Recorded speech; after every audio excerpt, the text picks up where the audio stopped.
I apologize ahead of time for what I've done to Toons. YugiNoNo!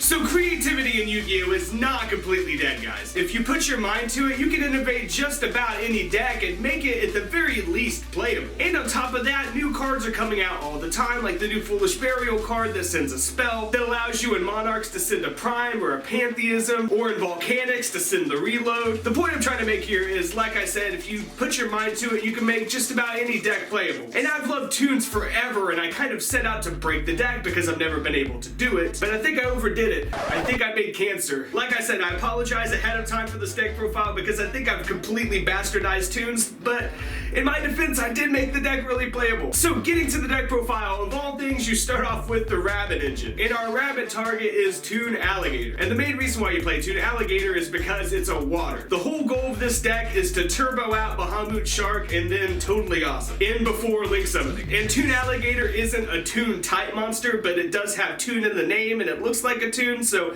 I treat it like a Toon. And then you play 3 copies of Toon Mermaid because it's also a water. And when you have Toon World face up on the field, you get to special summon this card from your hand for free, which is just awesome. Toon Mermaid is pretty much the only reason why you play Toon Kingdom in this deck, because we're not really playing any Toons. They get destroyed when Toon Kingdom leaves the field, and Toon Mermaid you just go into rank 4s with, so you see my point here. And next up you have the 3/10 Goldfish because it is also a water and lets you special summon when it's normal summoned. And then following that logic, you do what heroes do and play 3 Bubble Man. Part of me wants to play Shadow Mist and all that as well, but I decided not to. I decided to just play like the 3 Bubble Man and the 3 Hero Lives, as the monster count is already really high. It's not super hard to get Bubble Man off unless you draw into like your Toon Gator, for example, because Terratop special summons itself, and like I said, Toon Mermaid special summons herself, so it totally works. And the Terratops I threw in just because they special summon themselves, and Terratop gives you some nice rank 3 options and provides like another go engine for the deck. And like I said a minute ago, you play the 3 Hero Lives because that turbos Bubble Man onto the field, and then you play the 3 Instant Fusions, of course, because of Nodin being a water, and Toon Mermaid can be special summoned from the graveyard off Nodin because its effects are negated, which is a pretty interesting mechanic, but I also think that even if its effects weren't negated, since Toon Mermaid says it can be special summoned if Toon World's on the field, I'm pretty sure if you had Toon World on the field, you could special summon it anyways, but don't quote me on that. It's kind of a weird ruling, because Toon Mermaid's card text is a little dated. And next up I played 2 Unexpected Die to turbo the Gator onto the field, which can leave you with Rabbit Roadkill in the deck, but it's completely necessary. The deck's goal was to go first and set up an unbreakable double Toad board every time. And then of course I played the staple Raigeki, and then you play 3 Toon Table of Contents, which searches out your Toon Kingdom, it searches out your Toon Mermaids. It's just an awesome search card. And then I play 1 Upstart Goblin, and then 2 Terraforming so that it frees up the Toon Table to search out the Mermaid. And then of course 3 Toon Kingdoms, but you don't actually have to play Toon Kingdoms if you think about it. It's just an overall better card because it's searchable with Terraforming. But with this build, you could technically just play regular old Toon World, and it would work just fine, except for a Hero Lives plus paying 1,000 off of Toon World. You kind of lose a lot of life points. And then I play 3 MSTs because Twin Twisters doesn't really work as well in this deck. And then last up I play Toon Mask. And then for the extra deck, the only fusion you play is Nodin. And then you play the Heart and Soul of the deck, which is the double Bahamut Shark and double Toad. And then you play the whole Utopia package because the extra deck has the room, plus Utopia the Lightning is broken. And then you play some staples, Castell, Dire Wolf, Digusto Emerald, and then of course Abyss Dweller, which gains attack because the deck is water, which is great. And then for the rank 3s, you play the Break Sword, the Totem Bird, and the Quantum. Alright, so the side deck is basically 100% geared at going second because the deck pretty much sucks at going second. I mean, it doesn't completely suck, but let's just put it this way, it doesn't really win going second. So of course you side all of the destruction cards you can, the entire Kaiju engine and double Dark Holes. And then I play Ghost Ogre because it's really good against Zoo and stuff. And then I play Ghost Reaper because since the deck already plays Toad, playing the Reaper is really good against Paleozoics and Heroes and all of that junk. And then I'm siding Maxx C instead of maining it because of Bubble Man, but you could probably cut a few cards and find a way to main deck Maxx C. So yeah, this deck is absolutely insane. Feel free to try it, tweak it, play it, all of that stuff. I mean, opening up with double Toad against an opponent is just, it's so broken. And I mean, really, when you use this deck against somebody, they have no fucking clue what you're doing. It's hilarious. I mean, look at my opponent right now. He's like,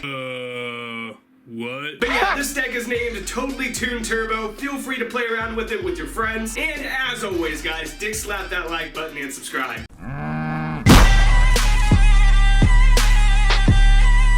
Subscribe!